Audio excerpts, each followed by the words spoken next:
Assalamualaikum warahmatullahi wabarakatuh. Bertemu lagi bersama Ibu pada pelajaran kimia. Kali ini kita akan membahas materi kelas 11, yaitu penentuan entalpi reaksi berdasarkan diagram tingkat energinya.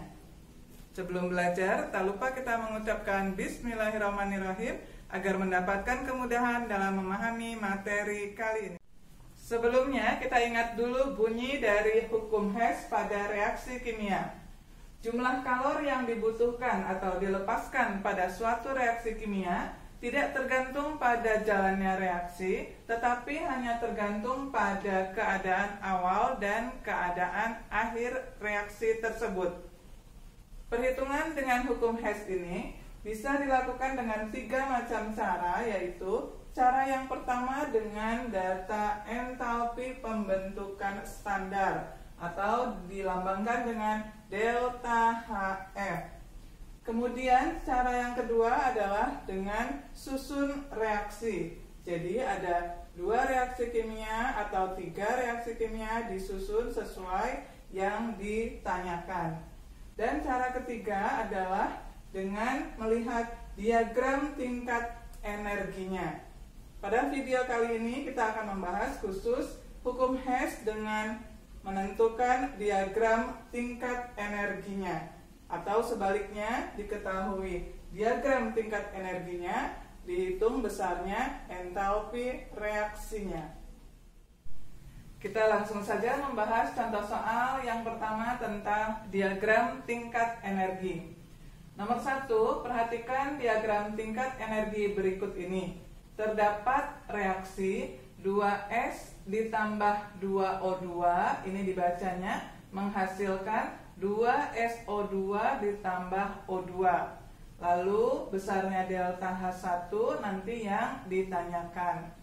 Lalu dari 2SO2 ditambah O2 akan menghasilkan lagi 2SO3. Delta H2-nya diketahui min 196 kJ. Begitu cara membaca diagram tingkat energi. Menurut hukum Hess, jumlah delta H3, ini artinya reaksi dari ke-1 langsung ke-3, sebesar min 790 akan sama dengan melalui 2 cara. Ke delta H1 dulu, lalu ke delta H2. Jika dituliskan dalam persamaan akan seperti ini. Delta H3 berarti cara langsung itu akan sama dengan delta H1 ditambah dengan delta H2. Dituliskan persamaannya seperti ini, lalu dimasukkan angka-angka yang ada. Delta H3 adalah min 790. Lalu delta H1 ini tadi yang dicari, kita tuliskan delta H1 ditambah dengan delta H2-nya diketahui min 196.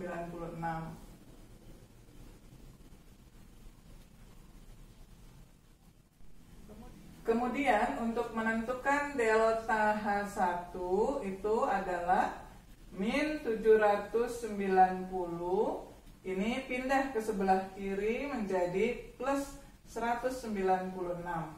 Dan didapat hasilnya besarnya delta H1 min 594, satuannya kilojoule. Demikian perhitungan delta H berdasarkan diagram tingkat energi. Kita lanjutkan membahas contoh soal yang kedua.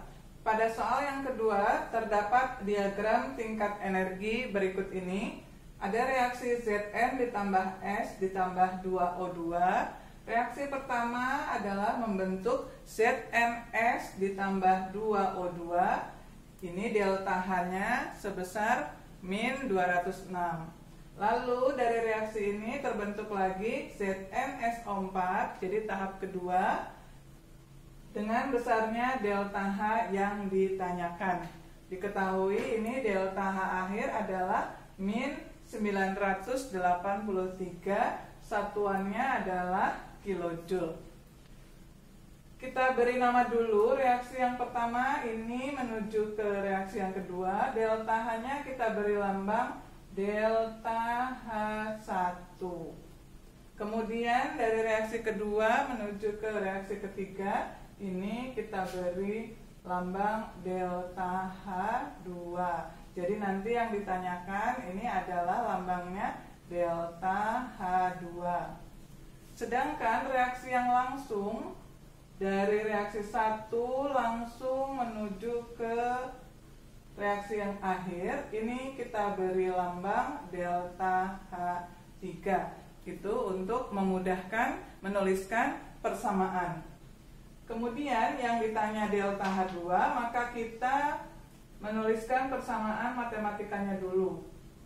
Dilihat dari diagram tingkat energinya, reaksi yang langsung sesuai hukum Hess, delta H3 itu pasti jumlahnya sama dengan delta H1 ditambah delta H2.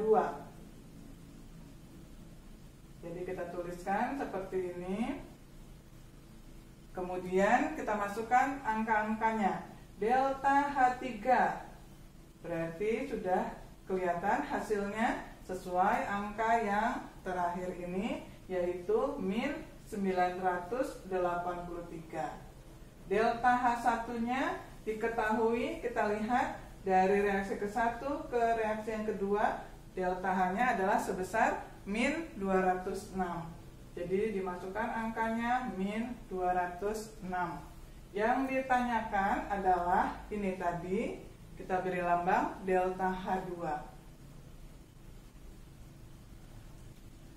Jika menentukan delta H2, maka ini pindah ke sebelah kiri. Min 983, ini pindah ke sebelah kiri jadi plus 206, akan didapat delta H2.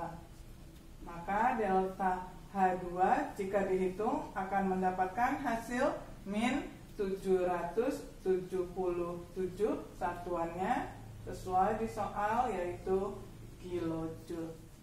Kita lanjutkan ke contoh soal yang ketiga. Berdasarkan diagram tingkat energi berikut, kita diminta menentukan besarnya entalpi penguapan 1 mol air. Reaksi yang pertama, H2 ditambah setengah O2 menghasilkan H2O yang gas. Itu ada delta H2. Lalu ada juga H2O yang cair atau liquid. Ini delta H3, dan ada yang cara langsung dari reaksi ke-1 ke reaksi ketiga, yaitu delta H1 lambangnya. Pada soal ini yang diminta adalah penguapan 1 mol air. Kita harus tahu dulu penguapan itu adalah perubahan dari zat cair menjadi gas. Jadi H2O atau airnya wujudnya harus dari zat cair, yaitu liquid, lambangnya L, berubah menjadi uap air atau gas. Kita lihat pada diagram tingkat energi ini, H2 liquidnya ada di paling bawah, H2O dalam kurung L, harus berubah menjadi H2O yang gas. Berarti yang ditanyakan di sini adalah delta H3. Anak panah ke atas itu menunjukkan nanti delta H-nya bernilai positif atau prosesnya disebut endoterm. Dari persamaan ini atau dari diagram ini bisa kita tuliskan persamaannya. Awalnya itu adalah dari H2O yang liquid atau cair. Nilainya adalah min 285. Lalu dia endoterm memerlukan entalpi yang delta H3 ditambah delta H3, lalu berubah menjadi nilainya min 242. Gitu cara membaca diagramnya. Jadi yang delta H1 dan delta H2 bisa diabaikan karena sudah diketahui data awal dan akhir untuk mendapatkan delta H3. Untuk menentukan delta H3 berarti min 242, ini pindah ke kanan menjadi 285, maka didapat hasilnya plus 43, satuannya kilojoule. Kita lanjutkan membahas contoh soal yang keempat. Pada soalan keempat, terdapat arang atau karbon dibakar dengan oksigen dan membentuk gas karbon dioksida. Kemudian akan dilepaskan kalor sebesar 393,5 kilojoule per mol. Kita diminta menuliskan persamaan termokimianya dan kemudian membuat diagram tingkat energinya. Mula-mula kita diminta menuliskan persamaan termokimianya atau yang A.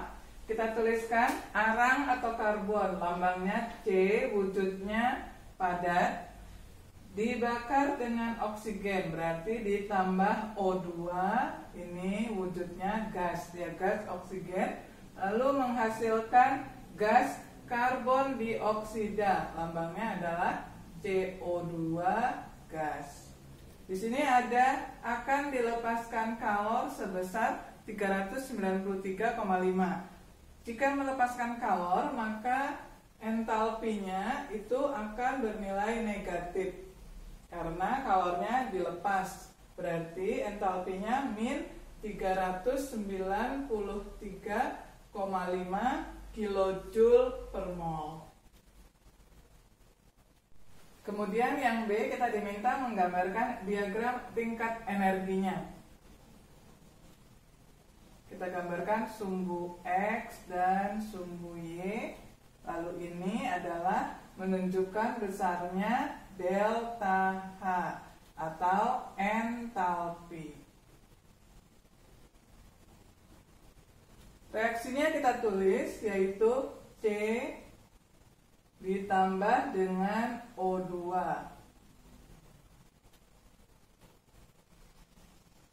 Kemudian membentuk CO2. Kita tuliskan di sini CO2 gas. Ini adalah reaksi CO2-nya. Hasil reaksi CO2-nya. Lalu kita tuliskan eksoterom tadi menunjukkan delta H-nya minus. Jadi di sini kita tuliskan delta H-nya min 393,5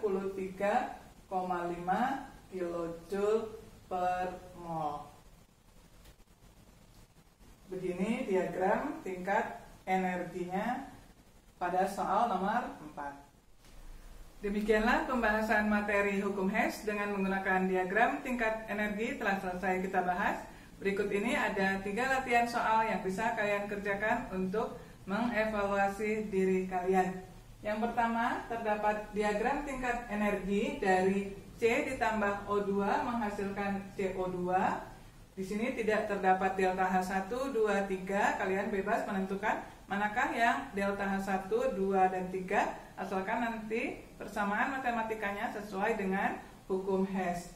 Yang ditanyakan yaitu langsung dari C ditambah O2 menghasilkan CO2. Kemudian untuk soal yang nomor 2, diketahui diagram S ditambah 3/2 O2 menghasilkan SO2 ditambah setengah O2 dan terakhir menghasilkan SO3. Yang ditanyakan di sini adalah delta Hc dari SO2, yaitu pembakaran SO2. Maka yang ditanyakan hanyalah yang di sini, delta H-nya. Karena SO2-nya ada di sini ditambah O2 menghasilkan SO3.